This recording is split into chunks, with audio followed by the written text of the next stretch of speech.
After I became disabled, my own kids stopped inviting me to family dinners. I still paid for the house for 12 years.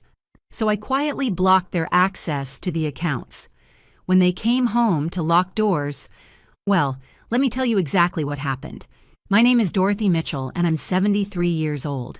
Before we get into this, I'd love to know, where are you watching this from? Drop your city or state in the comments. It helps me know I'm not alone in this crazy world.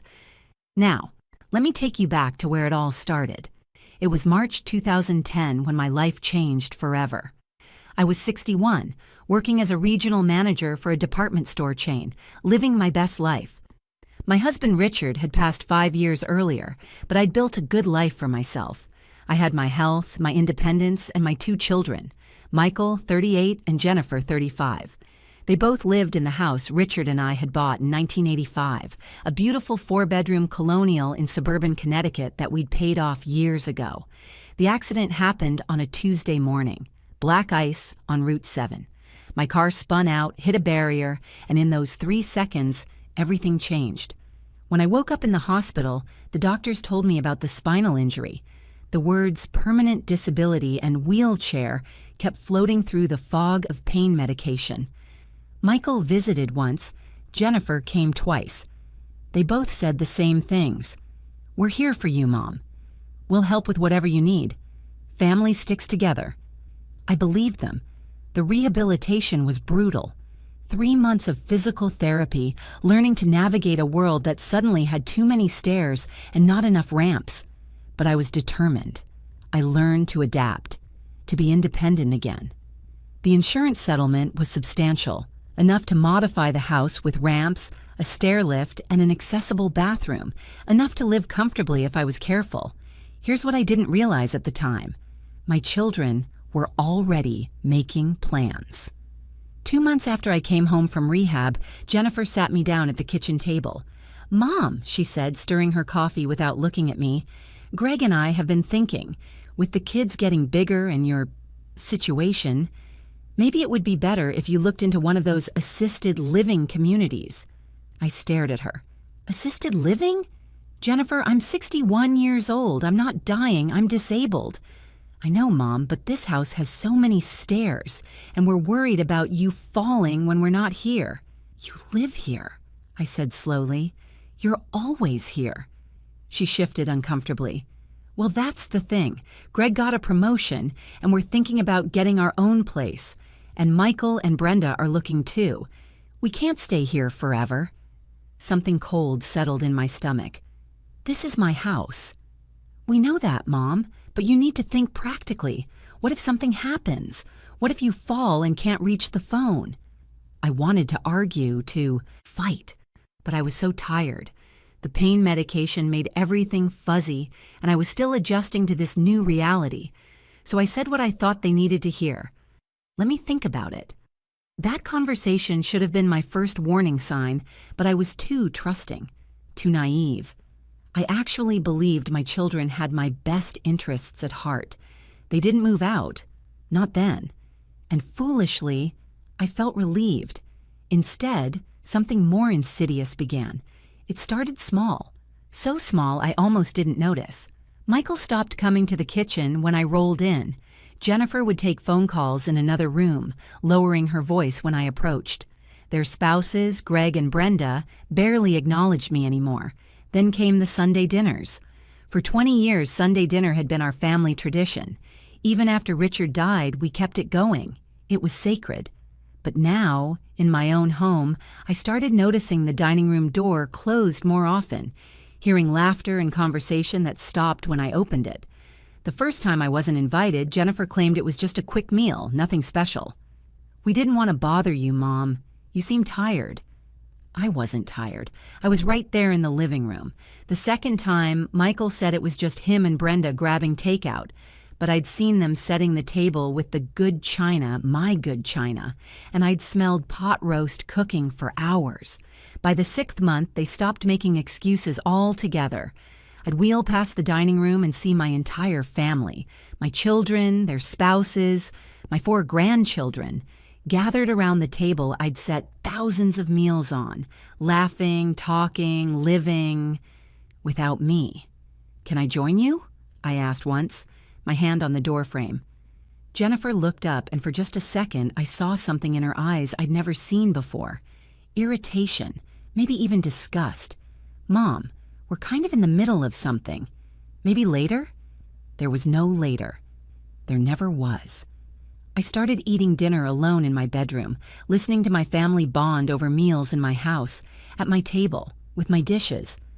The isolation was crushing. I'd survived losing Richard, survived the accident, survived learning to live in a wheelchair, but I wasn't sure I could survive being treated like a ghost in my own home. But I still paid for everything, every single thing. You see, Richard had been smart with money. Between his life insurance, our savings, and my disability settlement, I was comfortable, very comfortable. And when the kids said they needed time to get on their feet, after the accident, I agreed to cover the household expenses, property taxes, utilities, maintenance, groceries, everything. "Just until we figure things out, Mom," Michael had said. "You know how expensive it is these days." I knew. I knew because I was writing the checks, every month, like clockwork. 1 year became 2, 2 became 5, 5 became 12. 12 years of paying for a house where I was slowly being erased. 12 years of watching my children's families grow and thrive while treating me like I was already dead. 12 years of being excluded, ignored, and made to feel like a burden in the home I'd built. But I kept paying. I kept hoping things would change, that they'd remember I was their mother, that they'd remember I was still a person. I was wrong. The breaking point came on my 73rd birthday. I woke up that morning with a small flutter of hope in my chest. Birthdays had always been important in our family. Richard used to make a big deal out of them. Breakfast in bed, flowers, a special dinner. I wasn't expecting anything elaborate, but surely my children would acknowledge the day. I got dressed carefully, even put on the pearl necklace Richard had given me on our 30th anniversary. Made myself presentable. By noon, neither Michael nor Jennifer had come to see me. I could hear them both downstairs, their voices, their children's laughter. Life happening just beyond my reach. At 2 o'clock, I wheeled myself to the kitchen. Jennifer was there, loading the dishwasher. "Hi, sweetheart," I said, my voice deliberately cheerful. She glanced over her shoulder. "Oh, hey, Mom. Did you need something?" My throat tightened. No, just wanted to see what everyone's up to today." "Michael's watching the game, I think. I'm just cleaning up from lunch." She turned back to the dishes. I waited. Surely she'd remember. Surely. "Okay then," she said, closing the dishwasher. "I've got to run to Target. Need anything?" "No," I whispered. "Nothing." She left. Didn't say happy birthday. Didn't acknowledge that 73 years ago I'd come into this world, that I'd given her life, that I'd raised her, loved her, sacrificed for her. Nothing. That evening, I heard them ordering pizza. The doorbell rang. Voices gathered in the dining room, the door firmly closed. Through the walls, I heard the unmistakable sound of happy birthday being sung. For a moment, my heart leapt. They remembered after all. But as I wheeled toward the dining room, I heard my grandson Tyler's voice clearly. "Make a wish, Emma." Emma, my granddaughter. Her birthday was in 2 weeks. They were celebrating early because it was convenient. They were all gathered after all. Why not? And my birthday. The actual birthday happening that very day? Not worth mentioning. I sat in the hallway outside that closed door, listening to my family celebrate, and something inside me finally broke. Not shattered. That would be too dramatic. It just quietly cracked and fell away, like old paint peeling off a wall. I wheeled back to my bedroom and opened my laptop. It took me 3 hours to go through everything, but when I was finished, I had a complete picture of my financial situation. Every account, every payment, every cent I'd spent on this household for the past 12 years. The numbers were staggering. Property taxes alone were $46,000 a year. Utilities averaged $1,800 a month. Groceries, maintenance, insurance, repairs. It all added up to over $73,000 annually. For 12 years, nearly $900,000. I'd spent almost $1 million supporting a family that couldn't remember my birthday. That locked me out of Sunday dinners. That treated me like an inconvenient piece of furniture. That night, lying in bed, listening to the house settle around me, I made a decision. If they wanted to treat me like I didn't exist, I'd show them what my absence really meant. I spent the next 3 weeks planning. People think revenge is a hot emotion, something you do in anger. But the most effective revenge is ice cold. It requires patience, precision, and perfect timing. First, I documented everything. Every family dinner I was excluded from. I started keeping a log with dates and times. Every conversation where I was ignored. Every birthday, holiday, and special occasion where I was forgotten. I took photos of closed dining room doors. I saved the receipts from meals I ate alone while my family gathered without me. Then I reviewed my finances with a forensic accountant I hired discreetly. Gerald Hopkins came to my bedroom office, reviewed 12 years of bank statements, and gave me the breakdown I needed. "Mrs. Mitchell," he said, sliding his glasses down his nose, "you've paid $897,342.18 for this household since your accident. That includes property taxes, all utilities, homeowners insurance, maintenance, repairs, and an average of $1,200 monthly in groceries you haven't eaten." "Can you put that in a detailed report?" I asked. "Already done." He handed me a leather portfolio. "Everything's documented. Dates, amounts, categories. If you need this for legal purposes, it's ironclad." "Thank you, Gerald." Next, I called my attorney, Patricia Weinstein. We'd worked together on Richard's estate, and I trusted her completely. "Dorothy," she said, settling into the chair across from me, "talk to me about what's happening." I told her everything. She listened without interrupting, her expression growing darker with each detail. "Those ungrateful—" She stopped herself. "Sorry, professional demeanor. But Dorothy, what they're doing is elder abuse. Financial exploitation at minimum. I don't want to prosecute them," I said quickly. "They're still my children." Patricia's jaw tightened, but she nodded. "Then what do you want?" "I want them to understand what they've taken for granted. I want my house back, and I want them to feel a fraction of what they've made me feel for 12 years. Tell me your plan." I laid it out for her. She made notes, asked questions, and by the end of the meeting, she was almost smiling. "It's legal," she confirmed. "Harsh, but legal. You own the house outright. They have no lease, no rental agreement, nothing in writing. They're living there at your discretion, which you can revoke at any time. And since you've been paying all expenses, they have no legal claim to tenancy rights." "What about grandparents' rights?" I asked. "Could they use the grandchildren against me?" "Connecticut doesn't grant grandparents' rights except in cases of divorce or death of a parent, neither of which applies here. Your grandchildren have both living parents. You're not interfering with an existing custody arrangement. You're simply reclaiming your property." I felt something I hadn't felt in 12 years. Power. "When do you want to do this?" Patricia asked. I thought about it. Timing would be everything. It needed to hurt. It needed to make a point. And it needed to be public enough that they couldn't pretend it didn't happen. "Thanksgiving," I said. "I want to do it Thanksgiving weekend." Patricia raised her eyebrows. "That's certainly a statement." "They made me invisible," I said quietly. "Time to make them see me again." The month leading up to Thanksgiving was the strangest of my life. I moved through the house like a ghost, but now I was a ghost with a purpose. Every slight, every exclusion, every moment of being treated like I didn't exist only strengthened my resolve. Michael brought his new boat over to show Greg. They spent an hour in the driveway laughing and planning fishing trips. Neither one mentioned that I'd written the check for the dock fees, $600 a month, charged to my account for the last 8 months. Jennifer redecorated the living room, my living room, without asking. New curtains, new throw pillows, a new coffee table. When I commented on it, she said, "Oh, Mom, You don't spend time in here anyway. I wanted it to feel fresh.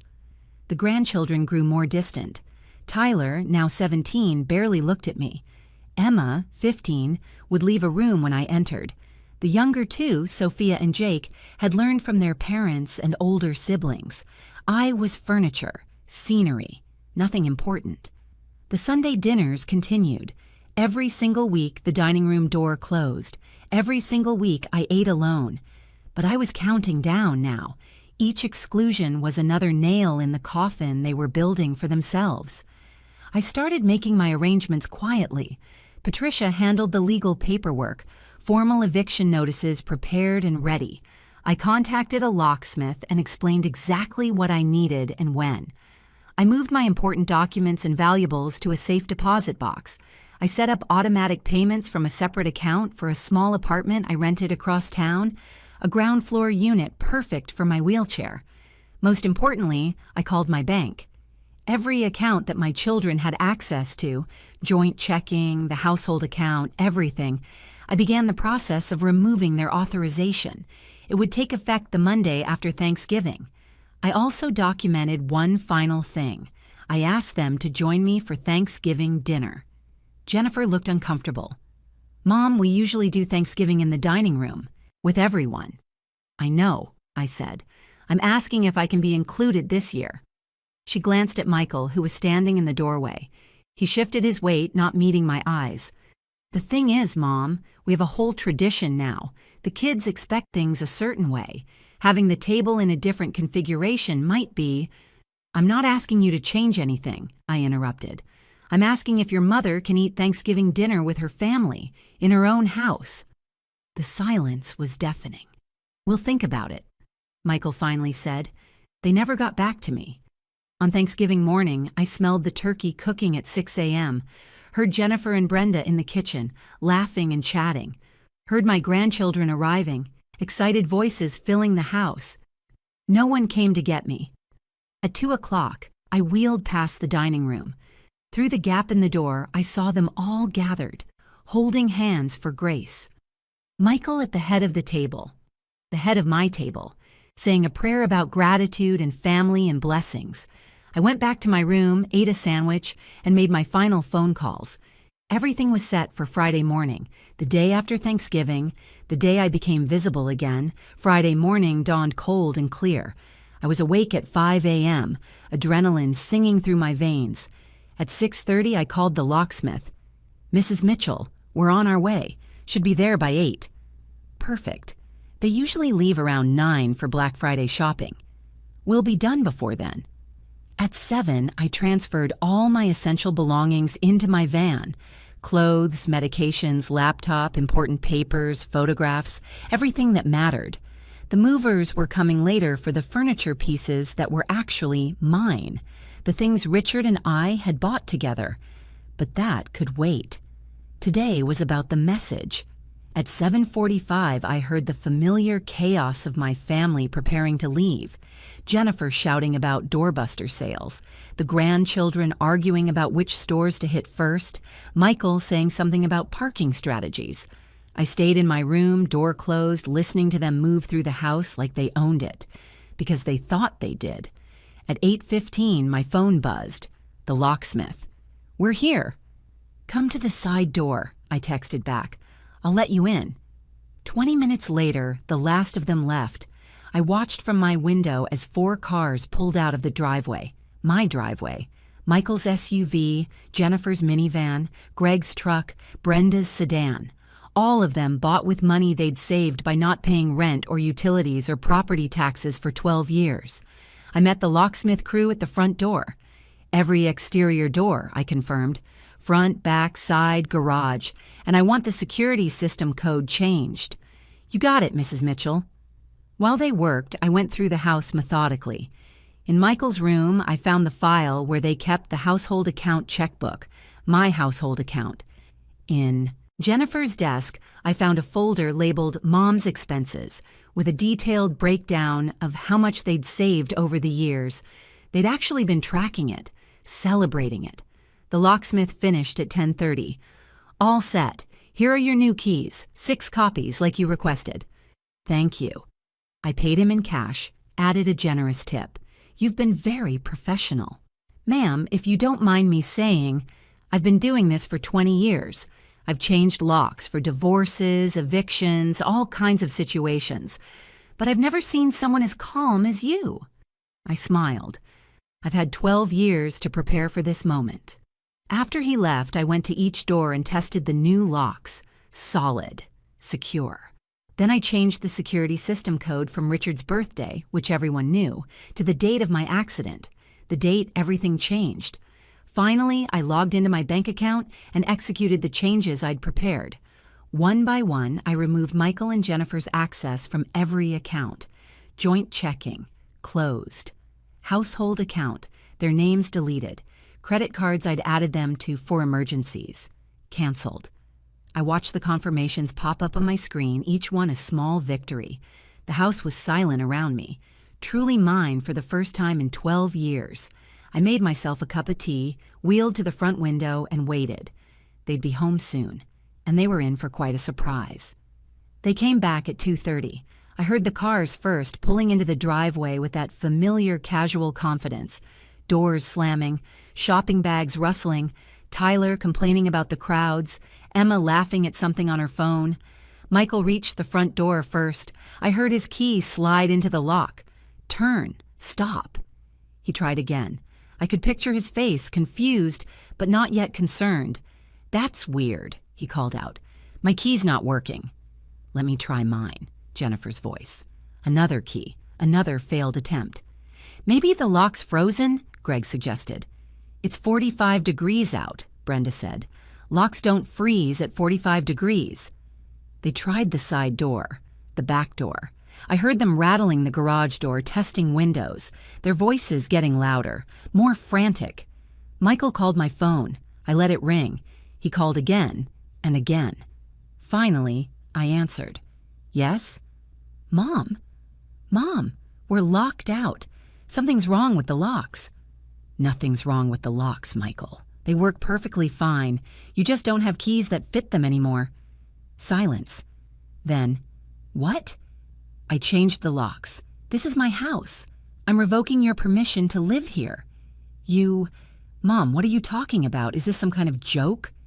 Do I sound like I'm joking? My voice was steady, calm. Come around to the front porch. All of you. I'll meet you at the door, but I won't be opening it. I hung up. 3 minutes later, they were all gathered on my front porch. 8 people loaded with shopping bags, staring at my door like it had betrayed them. I wheeled up to the window beside the door where they could see me clearly. Mom, open this door right now, Michael demanded. This is insane. No. What do you mean, no? Jennifer's voice cracked. Mom, we live here. You've been living here, I corrected, at my discretion, which I'm withdrawing. You can't do this. Greg stepped forward. We have rights. This is our home. Actually, you don't. No rights at all. I checked with my attorney very carefully. You have no lease, no rental agreement, nothing in writing. You've been living in my house, rent-free, for 12 years, and now you're not. If you've been following this story and feeling what I felt all these years, do me a favor. Hit that subscribe button, because what happens next is something you won't want to miss. Brenda started crying. Dorothy, please, think about the children. Where are we supposed to go? That's an excellent question. I've been wondering the same thing for 12 years while you excluded me from Sunday dinners in my own dining room, while you celebrated Thanksgiving without me yesterday, while you forgot my birthday, while you treated me like I was already dead. That's not fair, Jennifer shouted. We've been taking care of this house. With my money! My voice cut through hers like ice. With money I've been paying for 12 years.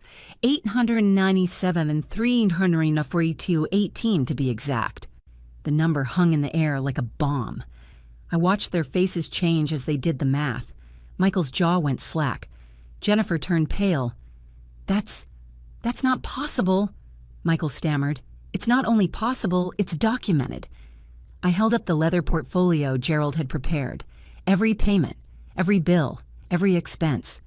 12 years of financial records showing that I've paid for literally everything, while you all lived here and treated me like I was invisible. We didn't treat you, Jennifer started. Don't. My voice was sharp.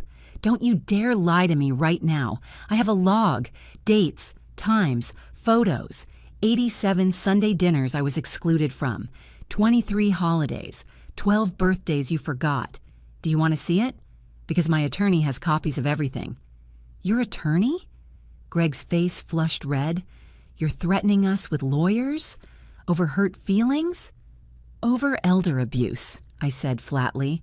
Financial exploitation. That's what Patricia called it. She wanted to prosecute. I said no, because despite everything, you're still my children, but I am done being used. Tyler spoke up, his voice uncertain. Grandma, where are we supposed to go? My heart squeezed. The grandchildren. They were innocent in this, but I'd learned the hard way that sometimes collateral damage is unavoidable. Tyler, I'm sorry, truly, but that's a question for your parents. The parents who have saved hundreds of thousands of dollars by not paying rent, utilities, or property taxes for over a decade. I imagine they can afford to find somewhere to live. We can't afford, first and last, month's rent plus security deposits for 2 families. Michael exploded. Not on short notice like this. Then you'll figure it out. Like I had to figure out how to live with a disability while you all carried on without me. Like I had to figure out how to eat dinner alone while listening to my family laugh in the next room. This is revenge, Jennifer said coldly. Pure revenge. You're absolutely right, I agreed. It is. And you know what? It feels good. For the first time in 12 years, I feel like I matter. Like I exist. Like I'm more than just a checkbook you ignore until you need something. Brenda tried a different approach. Dorothy, please. Let's talk about this rationally. Come out here, and we'll work something out. No, I'm done talking. I'm done being rational while you're irrational. I'm done being the understanding mother who keeps giving while you keep taking. I tapped the window. You have until Monday morning to remove your personal belongings. After that, anything left in the house will be disposed of. Monday? Michael's voice pitched high. That's 2 days. You've had 12 years. I think 2 days is generous. What about our mail? Our official documents? Forward your mail. You should have done that 12 years ago anyway, since this was never your permanent address. As for documents, you have until Monday to get them. I can't believe you're doing this, Jennifer said, tears streaming down her face. We're your children. Then act like it, I said quietly. You made me feel like I died in that accident. You mourned me while I was still alive. Mom, please. Michael pressed his palm against the window. Don't do this. We can fix this. We can make things right. No, Michael, you can't. Do you know what you'd have to do to make this right? You'd have to give me back 12 years. You'd have to undo every Sunday dinner where you locked me out, every birthday you forgot, every time you looked through me like I wasn't there. My voice cracked slightly, the first emotion I'd allowed to show. You can't give me back the time you stole, the dignity you took, the mother you erased. We made mistakes, Jennifer said desperately, but this is extreme. This is cruel. Cruel? I felt something hot flash through me. Let me tell you what's cruel. Cruel is listening to your grandchildren laugh in the next room and knowing they've been taught not to include you. Cruel is paying for a house where you're treated like you're already in the grave. Cruel is watching your own children discuss your life like you're not sitting right there. We never meant, Brenda began. You never thought, I interrupted. That's the problem. You never thought about me at all. I was just, what? Convenient? A free house, free utilities, free everything while you built your lives and pushed me further and further to the margins? I took a breath, steadying myself. I also closed the joint bank account this morning. Changed the household account to my name only. Canceled the credit cards I'd added you to. As of Monday, all automatic payments stop. If you have bills set to auto pay from those accounts, I suggest you update them this weekend. Michael's face went from pale to red. You're cutting us off completely? I'm stopping my financial support of people who don't support me. There's a difference. What about the grandchildren? Jennifer tried again. Sophia's in dance classes. Jake needs his orthodontist appointments. You're going to punish them too? The manipulation was so transparent it was almost insulting. I'm not punishing anyone. I'm simply no longer paying for things that aren't my responsibility. Those children have 2 parents each, 4 working adults. Between you should be able to cover dance classes and braces. We have other expenses, Greg shouted. Car payments, student loans, credit cards. Not my problem, I said simply. Those are your debts, your choices, your responsibility. Tyler looked at me through the window, and I saw something in his eyes I hadn't seen in years. He was really seeing me. Not through me, not past me, but actually seeing me. Grandma, he said quietly, were we really that bad to you? The question nearly broke me. Yes, Tyler, you were. All of you. And the worst part is that you didn't even notice. Emma started crying. Sophia was already sobbing. Jake looked confused, his 8-year-old brain trying to process what was happening. You have until 5 p.m. on Monday, I said firmly. Patricia will be here at 5:01 to document anything left behind. After that, it's legally considered abandoned property, and I can dispose of it however I see fit. This isn't over, Michael said, his voice hard. We'll fight this. We'll get lawyers. Go ahead, I said. Patricia's already prepared for that. And Michael, good luck finding one who'll take your case when they hear the details. I watched them stand on my porch for another 10 minutes, arguing among themselves, blame flying in every direction. Michael yelling at Jennifer for not seeing this coming, Jennifer screaming back that this was his fault for taking Mom for granted, the spouses jumping in, the grandchildren crying. Finally, they left. They had to. There was nowhere else to go but a hotel, and the reality of that expense was probably just starting to sink in. I spent that weekend in perfect peace. My house, my space. No closed doors, no whispered conversations that stopped when I entered a room, no smell of dinners I wasn't invited to share. On Saturday morning, I went room by room with my phone, documenting everything. Photos of Michael's belongings in the master bedroom, the room that should have been mine but that I'd given up because the modified bedroom downstairs was more accessible. Photos of Jennifer's craft supplies taking over the den, the grandchildren's toys scattered everywhere. They came back. Sunday morning with boxes and anger. I stayed in my room with the door locked while they loaded their cars. I heard things breaking, heard Michael punch a wall, heard Jennifer sobbing. I didn't care. Monday at 4:30, most of the obvious items were gone. But they'd left plenty behind. Furniture they couldn't fit in their temporary lodgings, boxes of holiday decorations, racks of clothes in the closets. At 5 p.m., Patricia arrived with her assistant and a photographer. Dorothy, she said, giving me a hug. How are you holding up? Better than I have in 12 years. We documented everything they'd left behind. Patricia's assistant made detailed notes. The photographer captured it all. By 6 p.m., we had an ironclad record. What do you want to do with it all? Patricia asked. Donate what's usable, trash the rest.